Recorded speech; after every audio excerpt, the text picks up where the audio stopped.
My name's Brad Chilcott and I'll be your host for this afternoon. And first we'd like to acknowledge that we meet on the lands of the Kaurna people. We recognise and respect their cultural heritage, their beliefs and their relationship with the land. We acknowledge that this land has continuing importance to the Kaurna people living here today, and we pay our respects to elders past and present, as well as to any elders of other nations that are here with us today. We welcome the Right Honourable Malcolm Fraser, former Prime Minister of Australia. Why don't you give him a hand?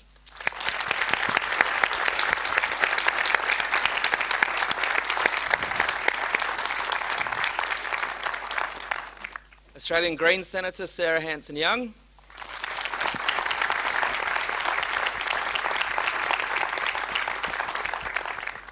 And Marziya Mohammadi, Adelaide law student, human rights advocate and refugee.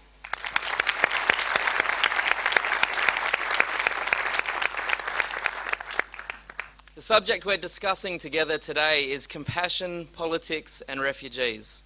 We'll begin with a moderated discussion with our panellists before a short Q&A with the audience where you'll be able to get involved as well. I'm the National Director of an organisation called Welcome to Australia.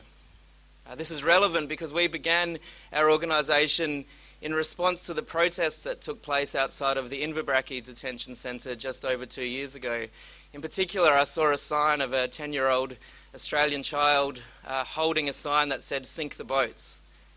And at the time, I didn't know much about asylum seeker policy at all. But what I did know is that I didn't want to raise my children in a country where it was socially acceptable to hand your child such a sign, and where the politics of the day would validate that kind of prejudice and xenophobia. Since that time, 2 years ago, we've found many thousands of people willing to join us in cultivating a culture of welcome in our nation. But at the same time, the politics of fear, prejudice and division have continued to validate racism and to tear at our social fabric, while the world's most vulnerable people continue to be used as expendable pawns in the games of our leaders. In this context, strength is now equated with cruelty, and compassion is seen as a luxury only the lunatic left can engage in. This is where our conversation has gotten up to. And Sarah Hanson-Young has invited Mr. Fraser and Marziya to be with us today to discuss the current Australian situation and how we can perhaps join together in changing this conversation and truly become a fair nation that we're proud to call home. I'd like now to throw to Senator Sarah Hanson-Young to welcome Mr. Fraser formally. Thank you very much, Brad. And firstly, I'd really like to extend my appreciation for you moderating today's session. It's always hard to find the right person for an event like this, and I think Brad is the perfect person to moderate today. So thank you so much for giving up your Saturday afternoon. Mr. Fraser, I'm so honoured to be able to host you in Adelaide today, and humbled that you are willing to come to my home state and talk about an issue that not only am I extremely passionate about, but I know you are as well. And I've been a great admirer of your ability and willingness to stand up and speak out for decency and a fair go in what is often in this day-to-day dog-eat-dog politics, world of politics is missing, and is missing a lot. Thank you very much. Marziya, thank you for coming along today. It's one of the things that is missing so much from this debate, I believe, is the personal stories of how not just the rhetoric that circles the refugee and immigration debate in Australia, but the personal stories of the journeys that individuals have to take in order to get to Australia seeking safety and protection. The whole idea of locking children up on island in island prisons is about dehumanising individuals. So I'm so grateful that you're here as an Australian citizen and being able to put your efforts to becoming a productive member of our community and able to share your personal story with us today. Thank you very much. Brad. Thanks, Senator. I'm going to try and keep out of this conversation as much as I can and let these three speak, but I'm quite a passionate man, so we'll see how we go with that. But our first question is for Mr. Fraser. It's safe to say that this country has spent many decades and a lot of energy debating how we should treat asylum seekers and refugees. It seems there's no other issue affecting such a small amount of people that's maintained such a long political volume for so long, such a loud political volume. What do you think are the factors that make this such a tricky issue? Race, religion. When people start playing politics with either, it creates difficulty, division, and passion, and very often the worst kind of passion. The people forget, though, that the migration started by Arthur Caldwell before most people, or before a lot of people here were born in 1946, could never have taken place if we'd had today's political leaders, because somebody would have started to play politics with the issue. And people were coming to Australia from many different places in Europe. Their customs were different from ours, their culture was different from ours, but they were made to feel at home. And they became very good, loyal Australians, created the Australian we now know. And that went on for decades. It was in the late 80s, I think, when the first razor wire camps were established by a Labour government, but supported by the Liberal opposition. And the real turning point was Tampa. That was saying, we are going to play politics with race, we are going to play politics with religion, we are going to try and make people fearful of somebody who comes from a different culture, a different land, a different religion. And that is one of the most despicable periods in Australian history.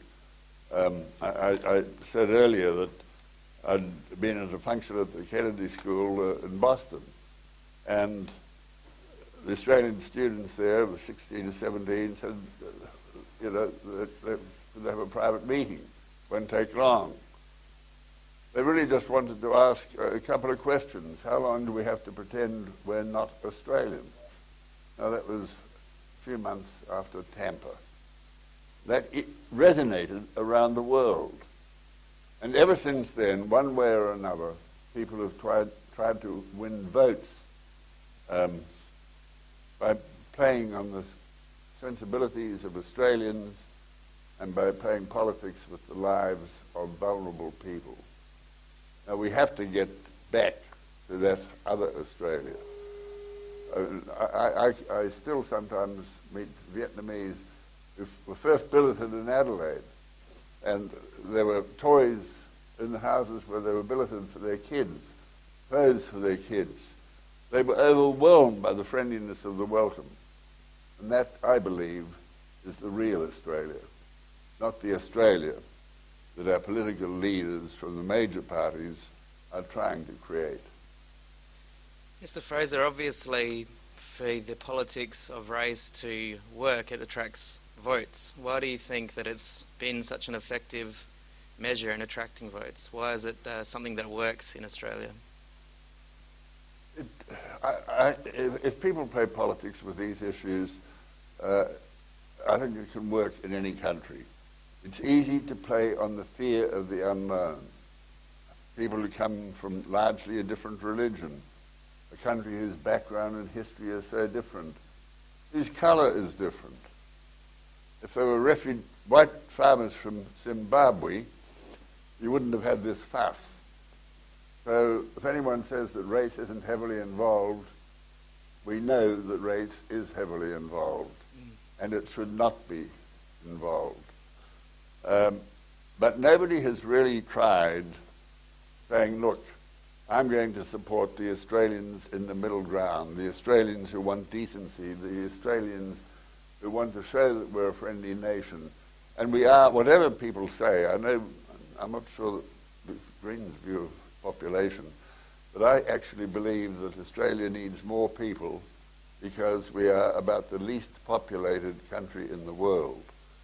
Now, that would take investment and environment and in all sorts of things, but when you look at the population problems in other parts of the world, this is an empty country. And we shouldn't be trying to frighten people, frighten Australians that those who come from other lands are different. Sometimes people speak of, Australian values, that they're unique.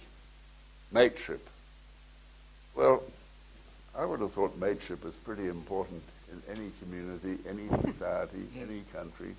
Amongst the Hazaras in Afghanistan, or in a little African village where people are very poor, they'll do what they can to help each other, especially in time of difficulty, in time of need or danger. Their mateship's not unique to Australia. I think there are unique things about Australia, but I'm not sure that I can define them, because the attributes that make for a decent society, where you can bring up your kids in safety and hopefully give them a better life than you had,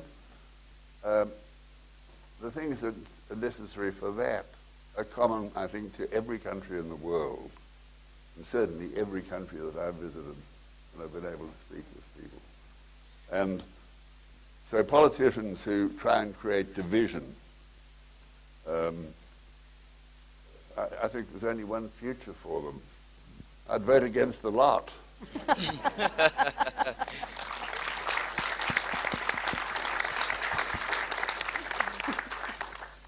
We'll go to the Senator now. Human rights activism and refugee advocacy was how you got into politics. What's your take on how Australians are engaging with the deep policy questions that we often hear about? We hear a lot about the politics of race and fear and division, as we've heard mentioned today, but mixed in there are things like TPVs, offshore detention, processing freezes, things that the Australian public maybe don't know so much about. How do you think the public is engaging with these issues? I think it's really confusing for people out there in the community, because the only thing they're hearing from our political leaders is drenched in this idea of fear, as Mr. Fraser has outlined. And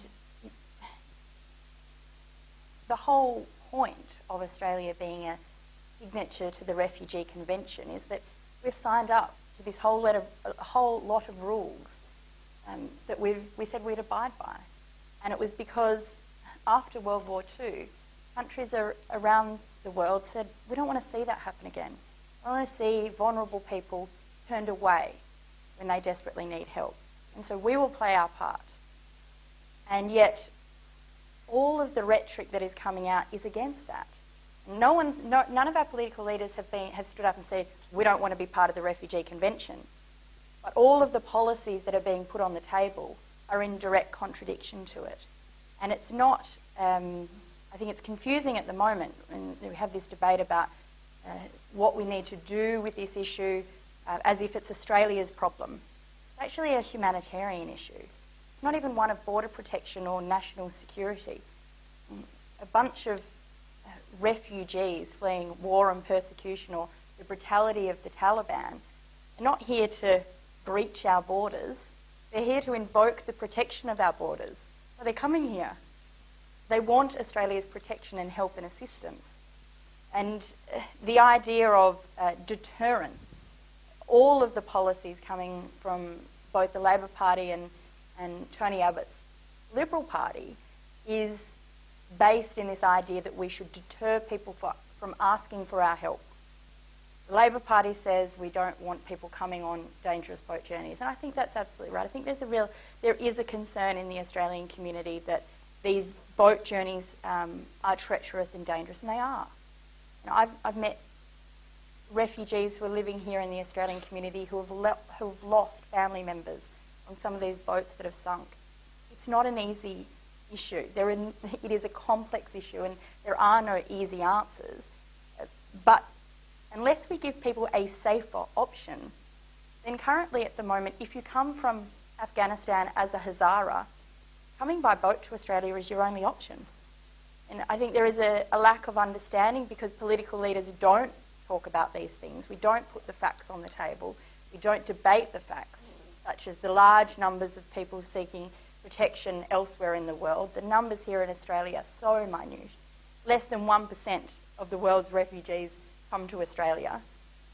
And yet, the way it's talked about, you think this is a massive, big issue and that it's only Australia's. Well, it's not. And it's not, it's a humanitarian issue, and you've got to respond to it from a humanitarian perspective. The basis of how we respond needs to be why we signed the Refugee Convention in the first place. What are those protections for people, whether they have fled Iran, Afghanistan, Iraq, Sri Lanka, increasingly Syria. And the thing that motivates me a lot, Brad, is the protection of children in all of this. I think that we have a situation where there's almost 2,000 children detained by Australia in Australian detention centres is shameful.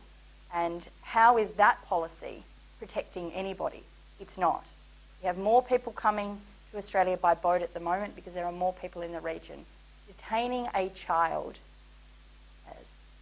subjecting them to further trauma, is not saving them, it's not helping them, and it's not saving anybody else. Thanks, Senator. The framing of the issue as border protection has always struck me as very interesting, considering the fact we intercept every boat. There's no boat sneaking through. We're doing very well at border protection, in fact. It's not a porous border. So it's really an interesting way that we've reframed this conversation to stoke fears.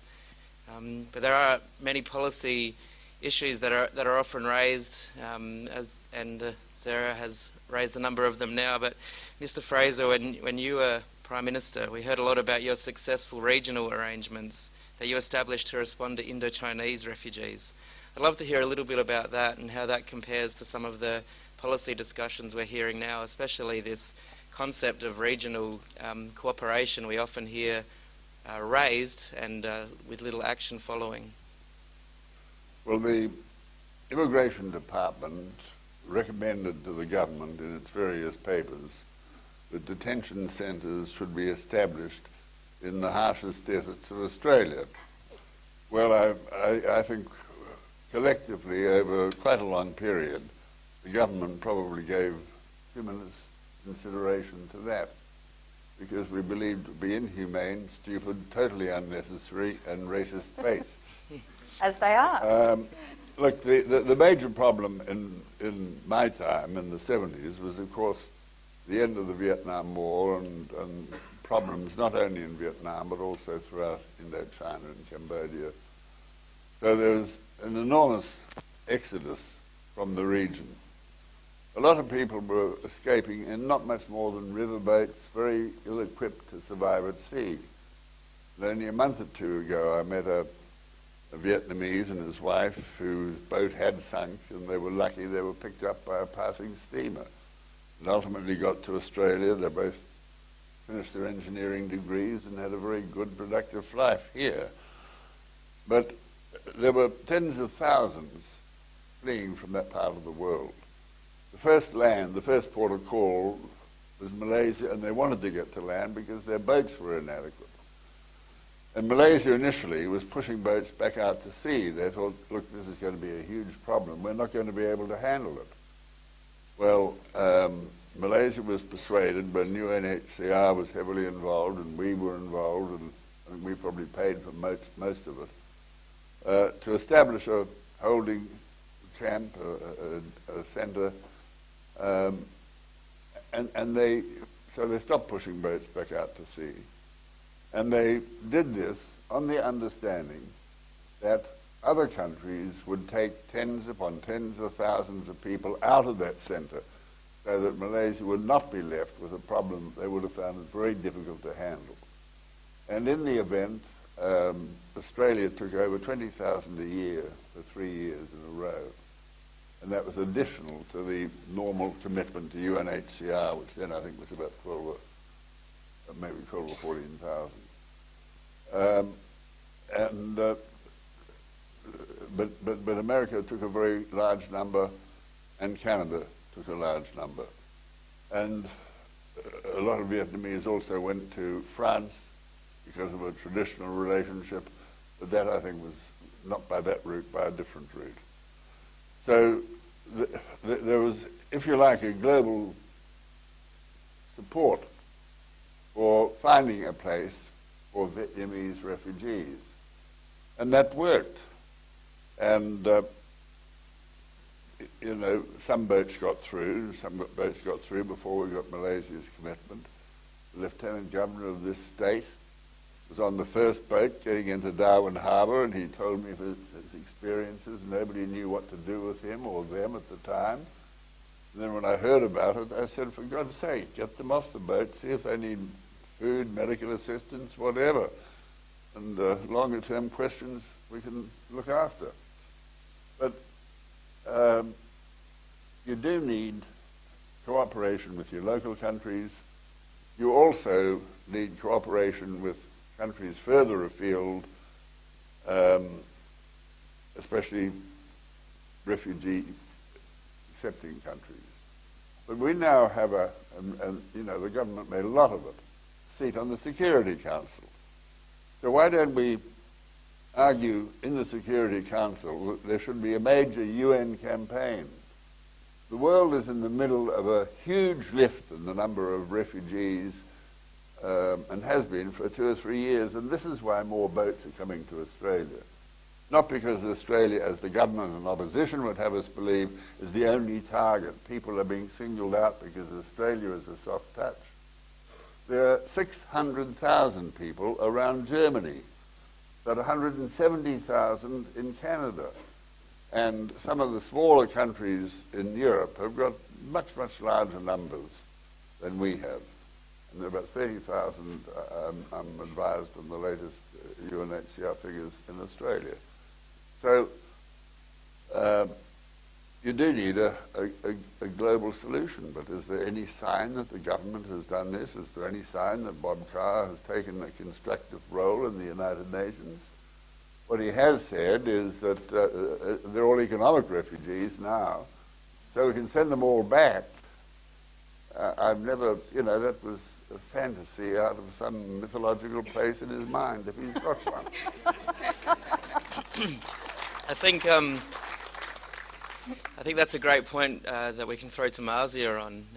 When you hear in the media that people like yourself who have come to Australia as refugees, and your dad who's here with us, who came on a boat and has now joined us as an Australian citizen, when you hear this kind of talk, and really the talk of the last 10 years since you've been growing up here, how does that make you feel and your community?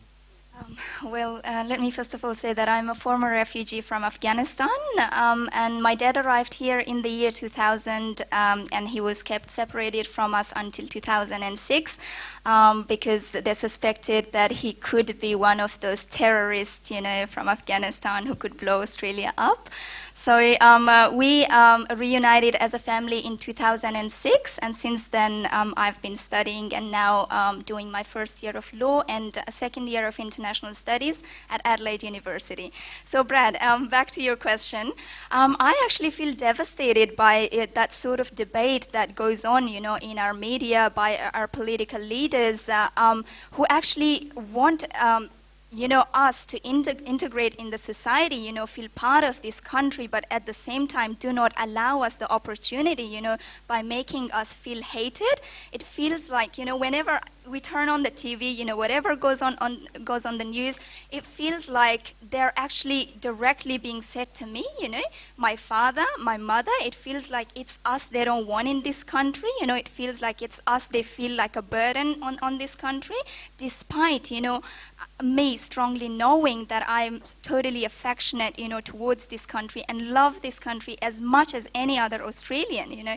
So it's really frustrating and devastating, and I think that it's creating a wall between us, you know, the Hazara people or any other refugees, and the mainstream, you know, and the Australian community. It's just, you know, not allowing us to find that understanding of why we actually fled to this country and how much we want to give back for the peace we have achieved.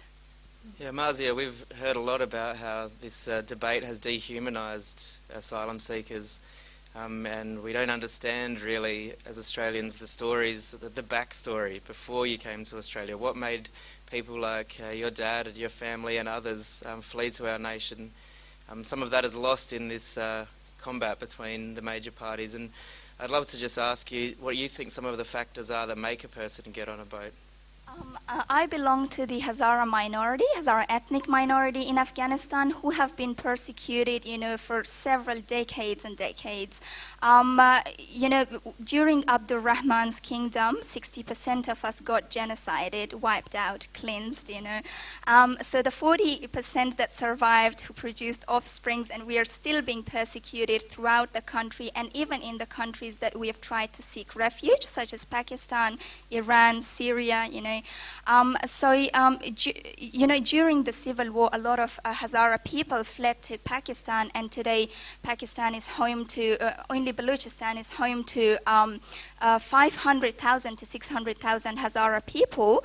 And some of you may have heard that there have been continuous targeted attacks on the Hazara people in Pakistan. Only recently, a week ago, there was an attack just close by our house where we used to live, and we lost like 31 lives and a lot of people got injured. And so since the year 2000, we've lost 1,400 people in targeted attacks, suicide bombings, including ladies and children, and whenever I actually give a call back home and talk to my friends, they are in a state of fear, hopelessness, and helplessness. Kids can't go to school anymore, fearing that they're going to actually hear another, bomb voice, and they're not going to have their parents next to them. People cannot get out of their houses anymore. They're selling their houses and giveaway prices to run away. But where do they run away? They go to Iran, they get persecuted. On the way, Malaysia, Indonesia, none of the countries are safe for them. They get captured, beaten in the prisons, for not having the right type of documents. So quite really, they've got no place to seek refuge in and be safe and feel like they're going to have a future for themselves and their kids. So that's the type of situation we live in, and it's quite unfortunate that, especially that I heard, Bob Carr's statement that we are economic migrants. That totally broke me, into tears. And I was like, if something like that comes from our leader, why shouldn't people suspect us? Why shouldn't people think negatively about us?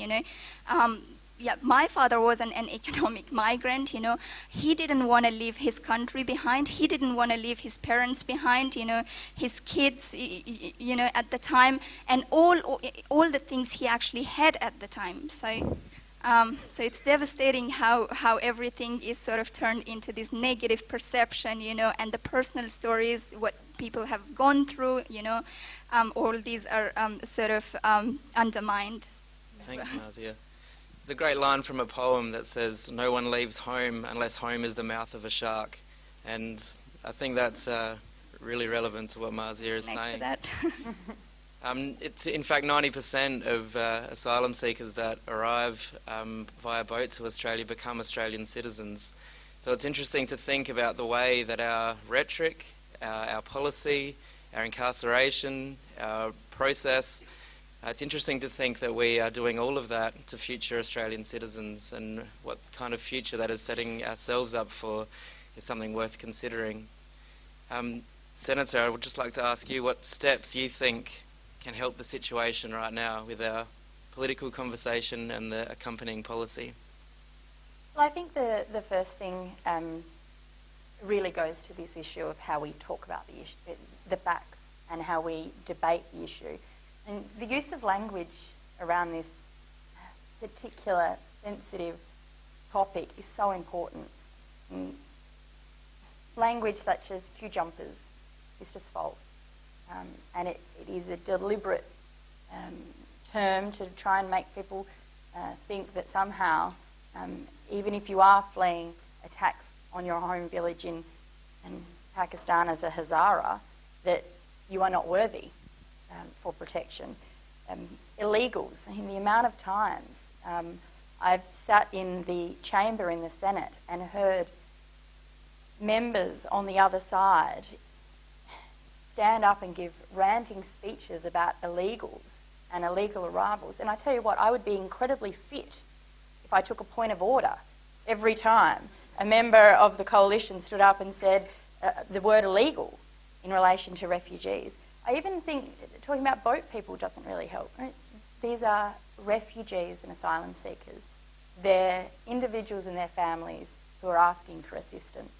And in all of that, I think it's really important for us to say, yes, people do have to have their assessment.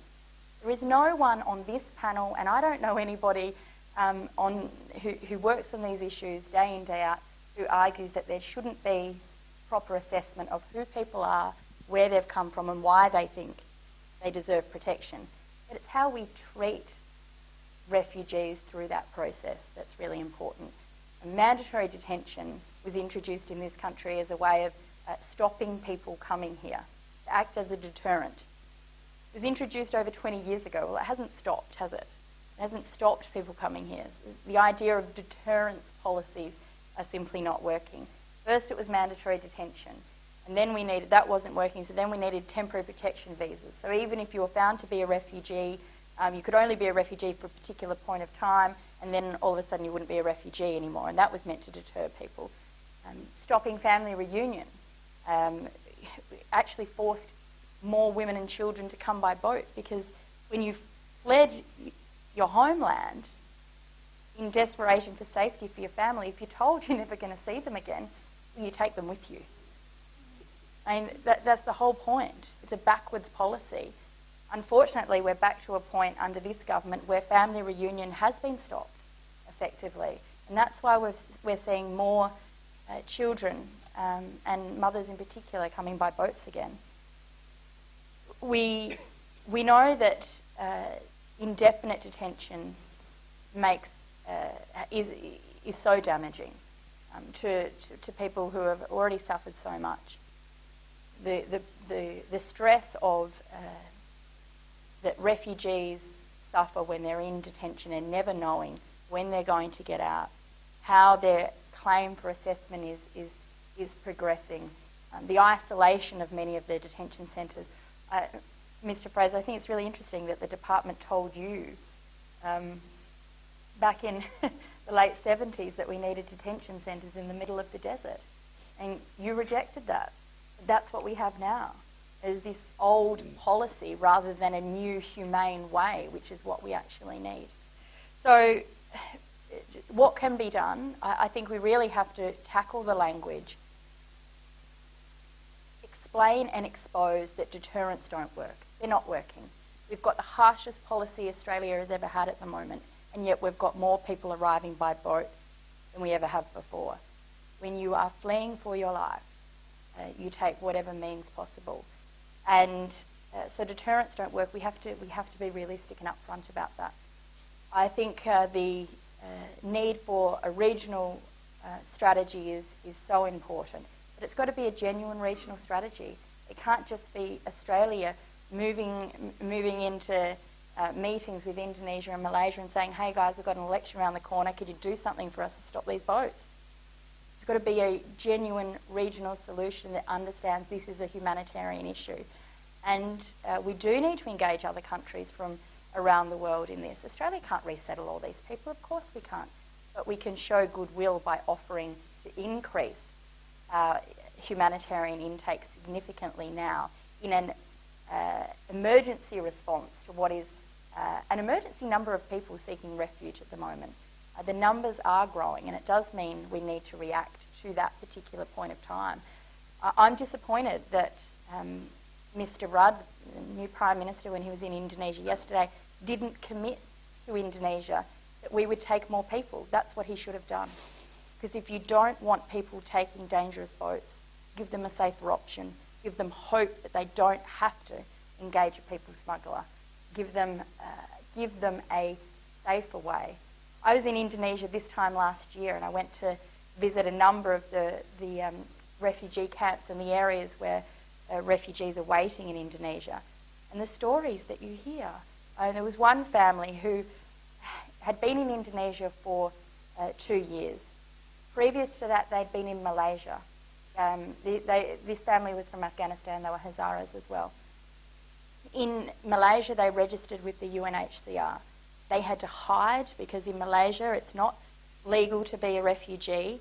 The father and the brothers were thrown into jail numerous times. The registration with the UNHCR, because they are so stretched, only lasts 3 years. So you get a 3-year card, and the hope is that you either move on or you get resettled in that time.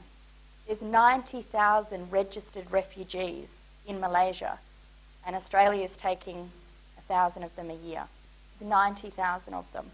If you add that up, the waiting list is about 76 years if there actually was a queue.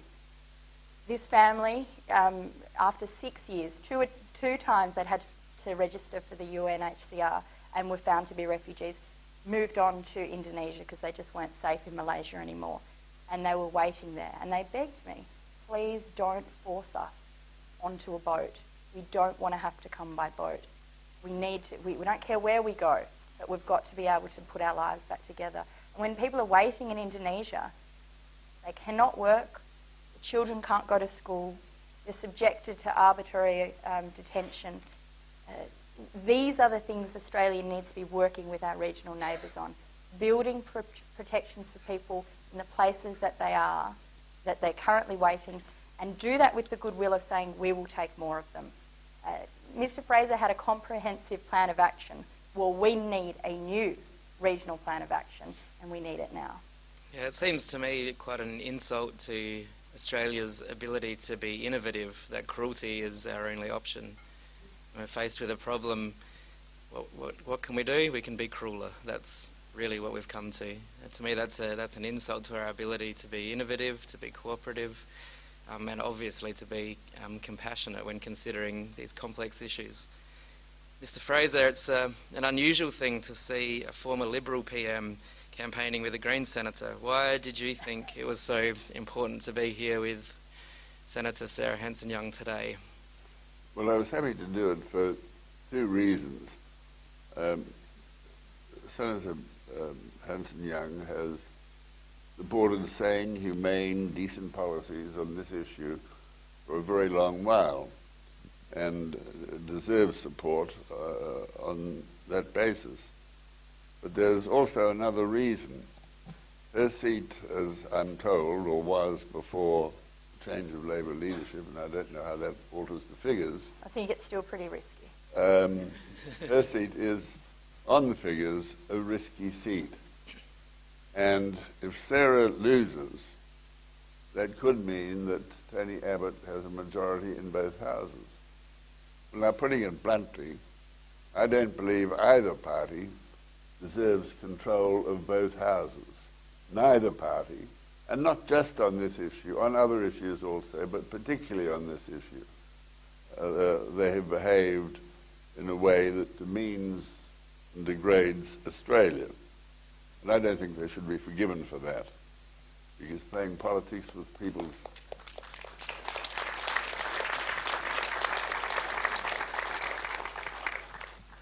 You know, Sarah talks about the language people use. If only you could get a commitment for the politicians who speak about this to tell the truth, that would be a good start. The Refugee Convention recognizes that people travel by unconventional means and often without papers. Now, if your family has been brutalized by the military, and if you live in a tyrannical regime, you can hardly go along to the government and say that you've killed my uncle and you've raped my mother, and I want papers so I can escape your wretched regime before I also get raped or brutalized or thrown into jail or killed. You're obviously not going to get papers. You'll go straight to jail or worse. So there's a very good reason why people often don't have papers. Travel by unorthodox means. Without papers, you can't get on an aircraft, certainly not on an aircraft into Australia. And so what have you got left? I mean, our policies force people onto boats. The government forces people onto boats. One of the major falsehoods is that Howard thinks, and his government thinks, and they go on saying, that the harsh policies of past years when the boats did stop. But there had been 400,000 people a year going to Europe when but 4,000 or 5,000 coming to Australia. And no country in Europe had applied policies of deterrence, but the numbers falling to Europe fell absolutely and dramatically. Now the fall was because circumstances in the countries from which people were fleeing had altered dramatically. And that was the reason for the fall. And the Liberal Party go on saying our policies worked in the past, they'll work again. Well, the fact that the numbers fell owe nothing to those policies of deterrence. So, you know, if we can get people to just tell the truth, but they don't, because if you go on lying about an issue enough and repeating the lie, there are people who believe it. And there are people who believe that boat people are bad people because they say, well, he's a minister, he must have some knowledge that I don't have, and whatever people say about politicians, generally in these circumstances, they tend to get a bit of credit when they shouldn't get any. If I could just say one other thing. Australia has been here before, and a lot of people don't even know about it. But in the First War, there were 2 votes to see whether we should have conscription. The government had agreed to put 5 divisions on the Western Front, no logistic troops, the British were going to look after all of that. Our blokes were just in the trenches, they were in the meat grinder. 5,000 young Australians a month were needed to make sure that there were sufficient reinforcements to keep the numbers up. Then the British government asked for 2 more divisions. That was going to mean 7,000 a month would get killed in the trenches. Now, Prime Minister Billy Hughes he'd said that he wanted to vote before he introduced conscription. Archbishop Mannix arrived from Ireland a year or 2 before, said that he was not against the German war, but he was against conscription because of the deal done with Britain was an unequal one. Our casualties were greater than anyone else for our numbers, and therefore he was against conscription. He didn't even say it from the pulpit initially. It was printed in a Melbourne suburban newspaper. Billy Hughes, Prime Minister, saw this and said, I will win the vote if I turn it into an anti-Catholic, anti-Irish vote. So he started saying that Catholics weren't really Australian, they owed their allegiance to the Pope. That Mannix himself was treasonous and seditious in support of the Germans. Now, there are a lot of people, and I suspect there are people in this hall, who can remember the bitter divisions between Catholic and Protestant in this country. Certainly when I was a youngster, it was massive. Families had been divided. If my sister had wanted to marry a Catholic boy, my father, who was in France for 4 years in the First War, he believed what Billy Hughes said. He was a reasonable, rational, sensible person on every other issue. But he believed what Billy Hughes said. And that some of the professions would not allow Catholics to practice. So they joined the public service, and the public service under its constitution is not allowed to discriminate between religions. And this then became a papal plot to take over the Commonwealth from the back door. People do not understand the depth of hatred is not too strong a word, that were created by the language used by Prime Minister Billy Hughes during those days in the First World War. Now that's nearly 100 years ago. But it took over 50 years. The passions between Catholic and Protestant were still well alive when I first became a politician. Didn't start to die till the 1950s. And all right, it's not an issue today, but it took a long, long while to get rid of. So it's going to take a massive effort to prevent what today's politicians are doing on this issues of refugee and race and religion included. going to take a long while to come back to a more humane, decent, compassionate society of the kind that enabled the great post-war migration to take place. If we all work at it hard enough, and Harold Holt said we probably can't do this because we get into trouble in other ways, but he said, Malcolm, if you see somebody with those racist views sticking a head out of their burrow, take a baseball bat to them and make sure it goes back into the burrow. So, well, you can't actually do that. The trouble is, too many of them now believe their views are respectable. In the older days, when Harold said that to me, they did not believe their views were respectable. It's interesting to consider who these respectable views are actually in opposition to. It's the United Nations that we're opposing. It's the St Vincent de Paul Society. It's every charity in Australia. It's the churches. It's the people that care about people are the ones that have been silenced and sidelined. Not only that, it's the experts, the Human Rights Commissioner. It's people that know these issues inside and out, and whose very job, whose employment is to care about the marginalised and the vulnerable. Those are the ones that these policies are argued against. It's quite interesting to think that in Australia we've got into the habit of silencing the people who care about people. And Sarah has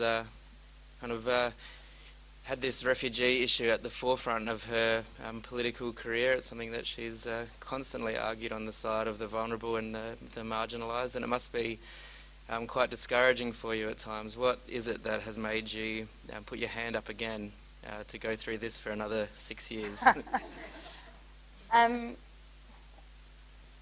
He wants to win the argument. I do, and I think we have the evidence on our side. We have care and compassion on our side. We have that innate value, which Malcolm, you say is not just an Australian value, a global value, a community value of mateship, a fair go, helping each other. It is absolutely fundamental to us as an Australian community and a nation that we both have policies that are spoken up and out for, that respect us all. And if we start legitimising policies that are against the rule of law, something that we all need to abide by, governments that circumvent the rulings of the High Court because it doesn't suit them at that particular time, policies that strip away the rights of the most vulnerable, what does that mean for everybody else? And I got politically active after the Tampa, and Mr. Fraser, you mentioned the Tampa being a turning point for this issue and the political nature and the rhetoric. It was definitely a turning point for me. I'd always been politically aware. Never thought I'd be a politician or want to put my hand up for any of that.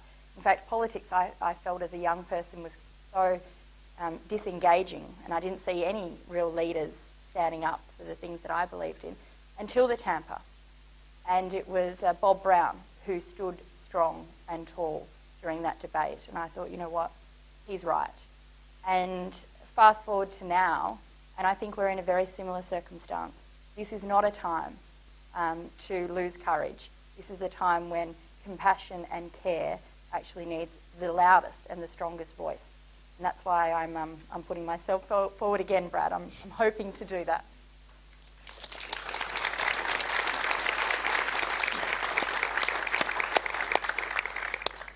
Thanks very much. Why don't you give our whole panel a hand? We're going to have some Q&A now, but give them a hand for their contribution so far. The way this is going to work is Ali and Kelly are on the sides. They'll see you put up your hand if you've got a question, and I'm going to shoot to one of them at a time to pick someone in the audience. Ali, why don't you pick someone first? Just stand up and say your question loudly.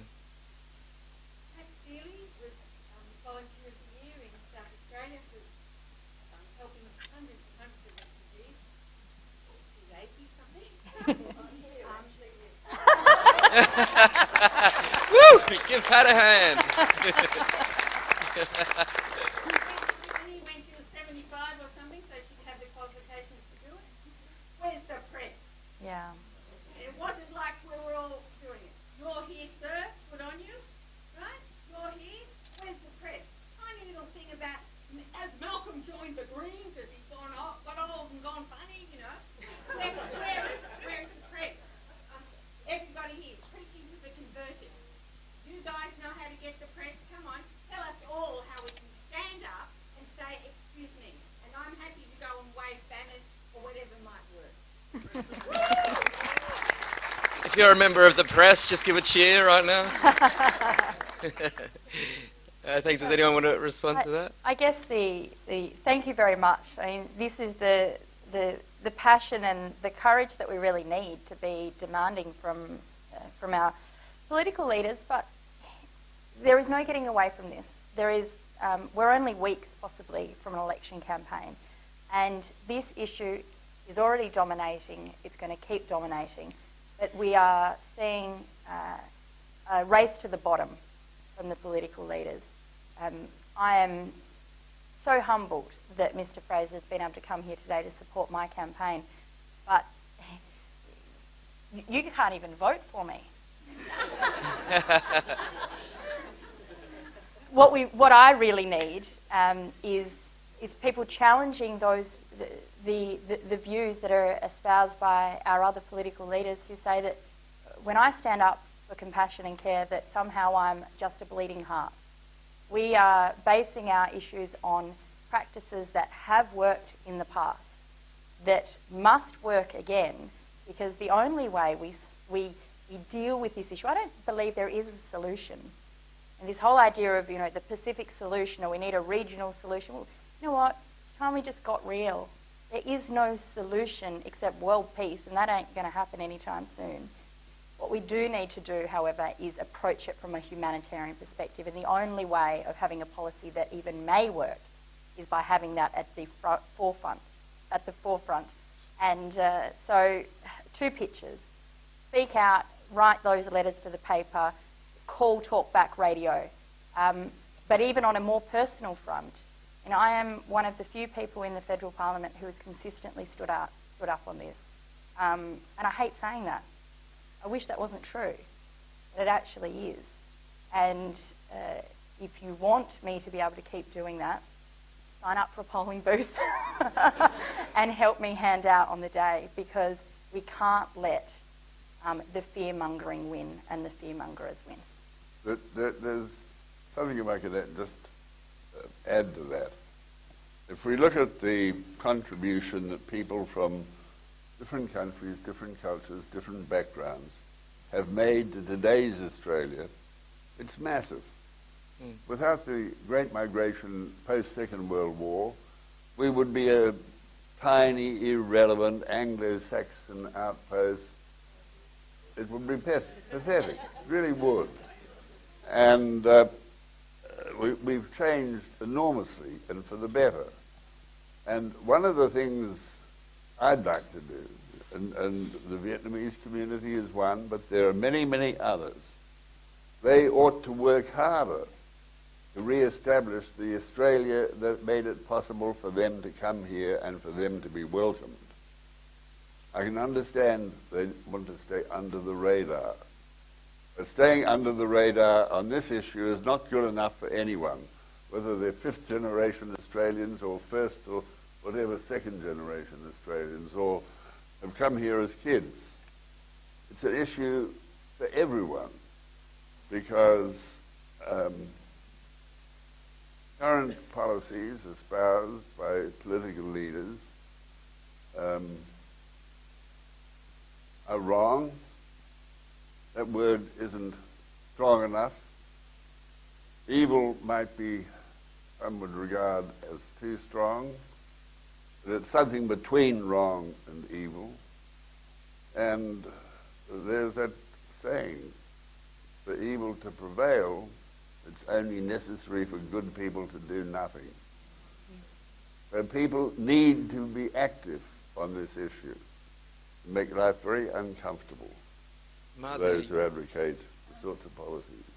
Yeah, and I just wanted to say that I find it really ironic how Australia with the United States, has been fighting for our freedom in Afghanistan, to save us from the Taliban, to save us, from this persecution we face daily. And then when we do actually, get to their shores, they're suddenly nah, they're economic migrants, So I find it really ironic, and it's just, having double standards, and especially at the moment how the peace talks is taking place, with the Taliban. So once again, it's just another way of saying we surrender, we just couldn't beat you, we couldn't do nothing. And the 10 years that we sort of spent in Afghanistan, the millions of dollars, giving people false hope, it's just saying that, we're giving up and we just couldn't do nothing, At the same time, the treatment we have towards refugees, it's very frightening. So it just doesn't make sense to me sometimes. From whatever angle I view it, I just can't come to a center point to say, oh yeah, it makes sense and they're doing, a single right thing. So. Marziya, I wanted to ask you, you've done a lot of positive media telling your story. You're on the project a couple of weeks ago and a whole bunch of radio interviews. How does that impact your community when they see that positive media kind of come against the rest of the negative rhetoric?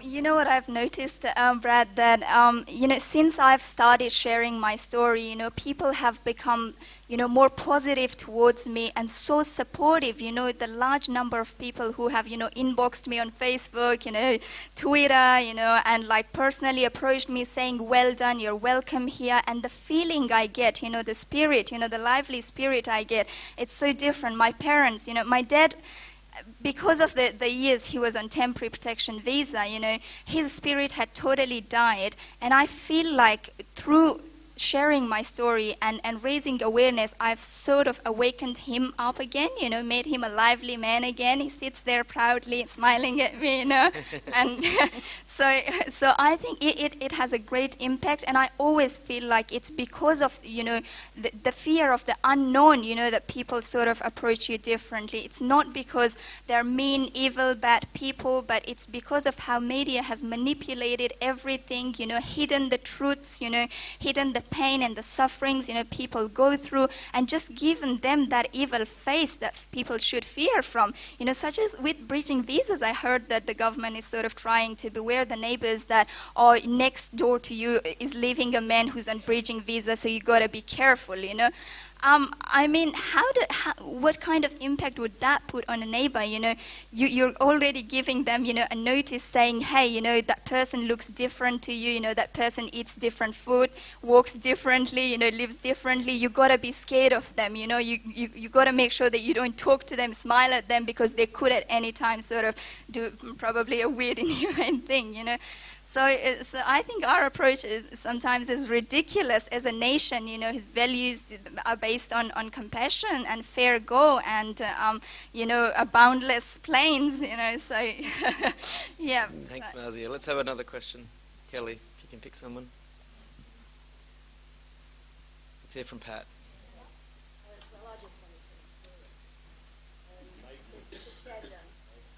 Wait for the microphone there. I'm a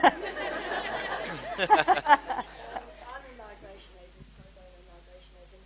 My mother was also Irish, and my father was in the First War, and I'm a Catholic.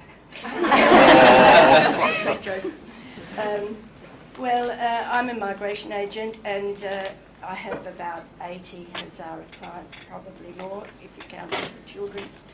And a man came to me, and he's the loveliest, gentlest man that you... Hazara people have the most beautiful manners. Salam. Salam. And, he bowed. But his son, who's 9, and his wife, who was about to come out to Australia, we haven't got the grant yet, but they've done the health checks, they've done the DNA, and I remember when they had to do the DNA and health checks, they had to go from Quetta to Islamabad, which is a long way. and the Taliban and Lashkar-e-Jhangvi are standing on the road ready to shoot Hazara people. Yeah. They get them out of the buses, get them out of the cars, line them up on the road and shoot them. Yeah. So he said to me, do you think it will be safe? And I said, no, it won't be safe. But if they don't go and do it, they won't come. You know, these are the rules. I mean, I'm against some of these rules. And so they did that, and they got back safely. And she took out the 9-year-old boy to get nice clothes to come to Australia, and they were killed in a bomb. And this is happening all the time because Lashkar-e-Jhangvi are saying it's like Hitler and the Jews. Yeah. We have to, these people are vermin, what a dreadful word. We have to eliminate them. Yeah. We're From the infidels, the word. And that's Yeah. infidels, yeah, Mm. cuff you. Yeah.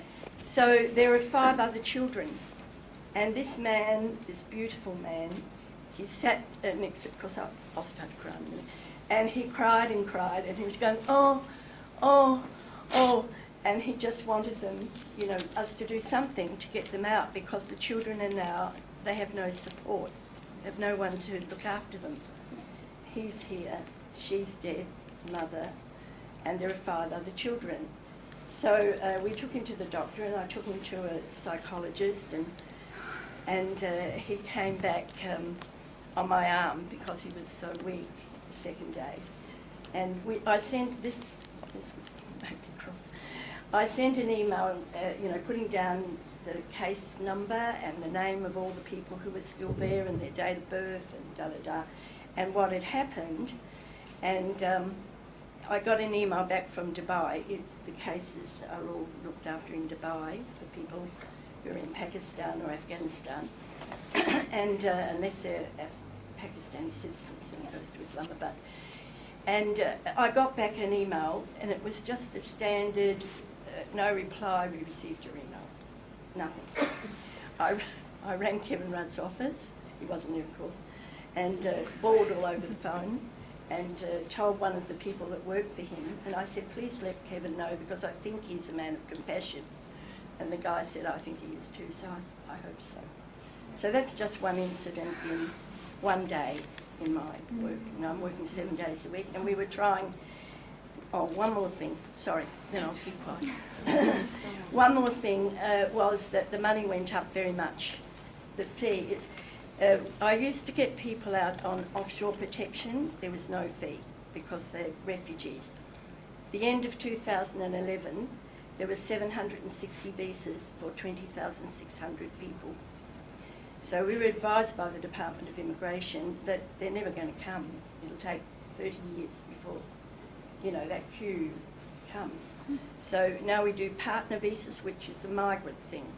By the way, I believe everybody in Australia is a migrant or a refugee, except the First Peoples, the Aboriginal people.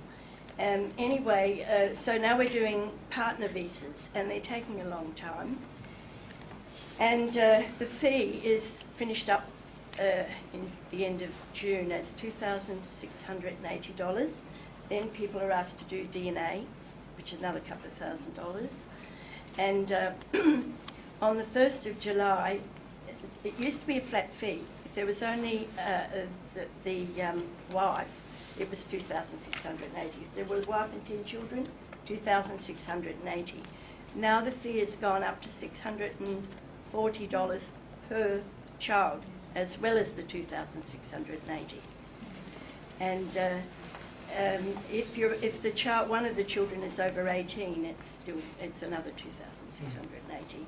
And it's very, very difficult for people to find that money, because some of the people that the father, the husband, the spouse is here, who's the sponsor, he's still learning English. Some of them are working in abattoirs, you know, getting paid cook backs and cook shoulders and things. So it's very punitive. Really. Thanks, Pat. Why don't we give Pat a hand? Volunteer of the year. Fantastic. And just sharing with us some of the realities about why people make a choice to get on a boat. Ali, would you like to pick someone there? Put your hand up if you have a question.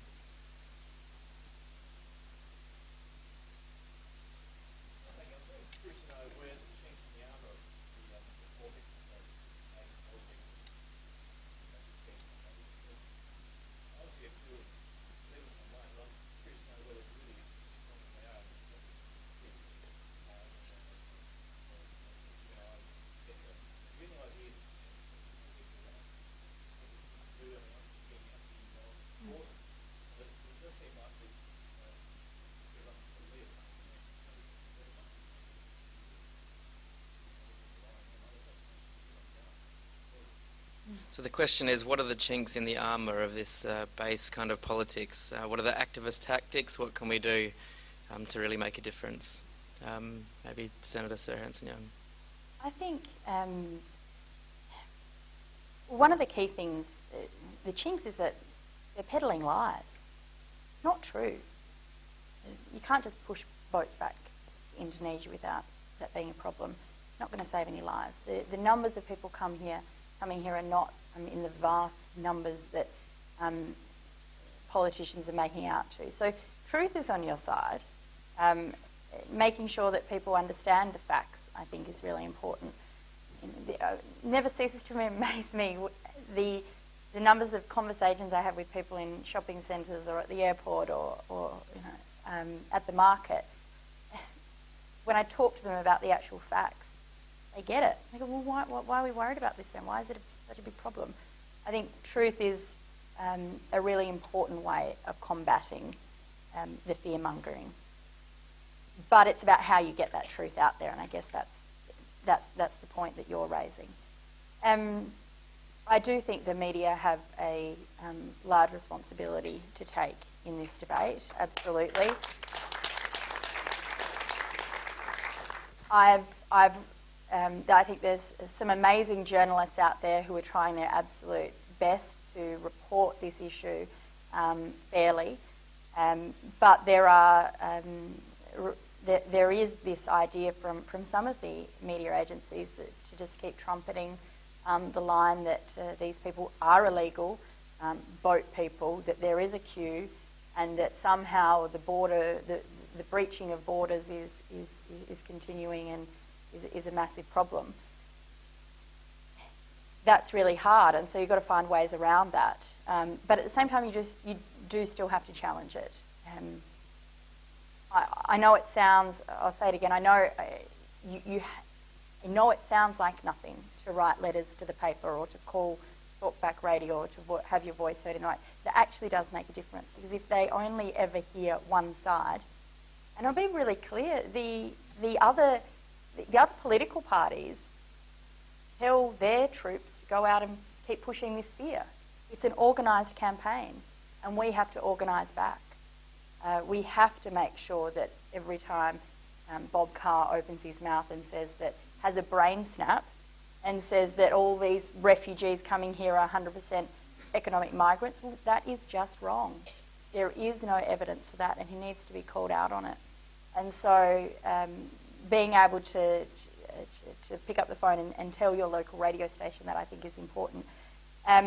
But beyond that, really, I think social change comes from talking to those around you, making sure your colleagues at work know. Don't be afraid to talk up about this issue.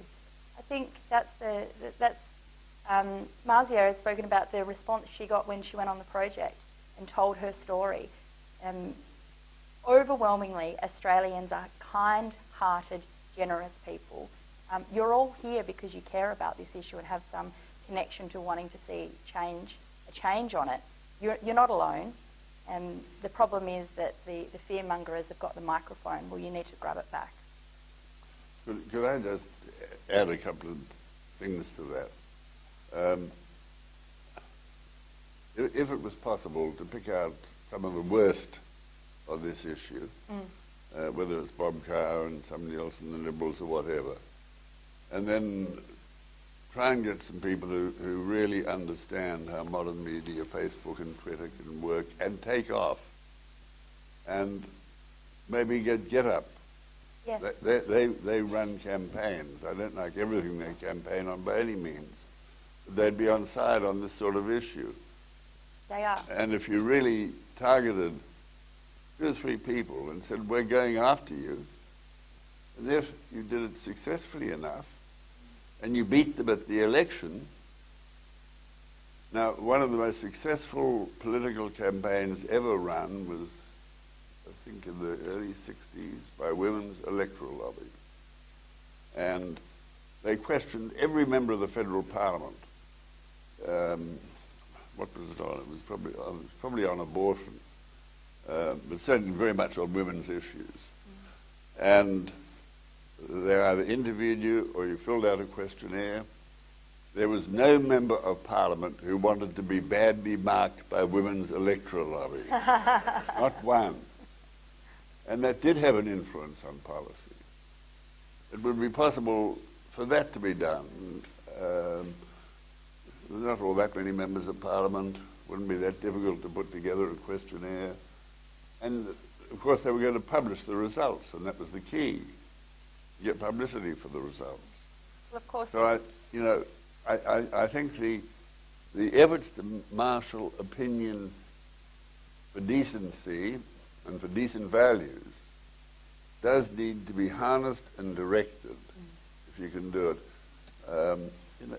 Wouldn't it be wonderful if you could say to Bob Carr, look, we're just going to beat you at the next election because of what you've said. We've got time for one more question. Kelly, you want to pick?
I think there was a question before, Brad, about why do I keep doing this?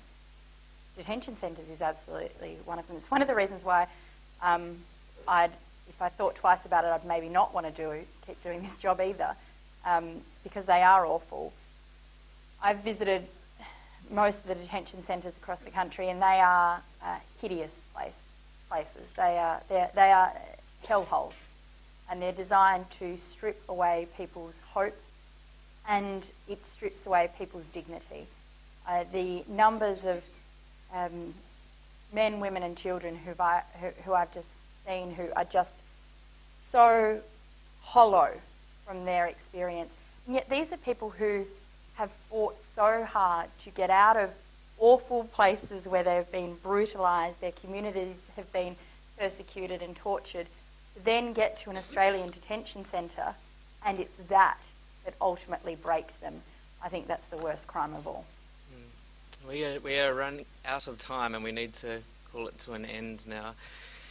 So I would really like to thank the Right Honourable Malcolm Fraser, former Prime Minister of Australia, for being here, for inspiring us with your ongoing passion for fairness and vulnerable people, and also for the future of our nation.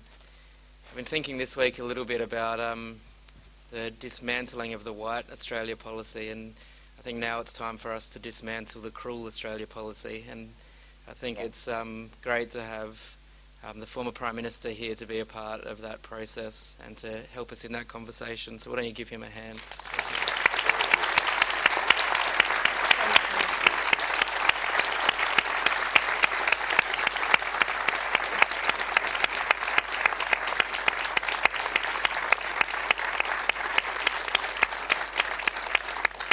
We'd also like to thank Senator Sarah Hanson-Young and also her team for putting this all together today. So thank you very much. Thank you.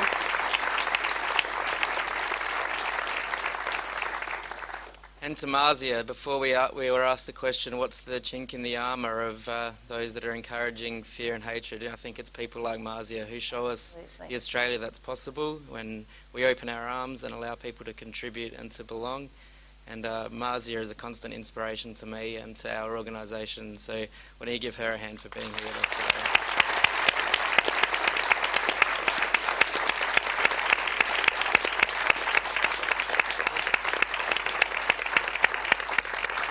And Sarah has some gifts she would like to give Okay. our panellists. Marziya, thank you so much for coming and sharing your story. Brad said it better than I could. You should go into politics, Brad. Thank you so much. It is the personal stories that really break down the myths, the fear-mongering, and we can't let the nastiness of Australian politics strip away your right to be heard and your right to be treated as a person like everybody else. Thank you for having me here. Thank you so much. I'm really humbled. Thank you. And Brad, this is for you. Thank you very much. Did a stunning job. Thank you. And Mr. Fraser, again, thank you so much for coming. Now, apparently these are, you are able to eat these. Haig's chocolates. The finest that South Australian produces. Thank you so much for coming, and I really do mean what I say when I say I appreciate your willingness to continue standing up for the things that matter, and I hope you will for many years to come. Thank you very much. Thanks. Why don't you give everyone a hand again for being here today? Thanks very much.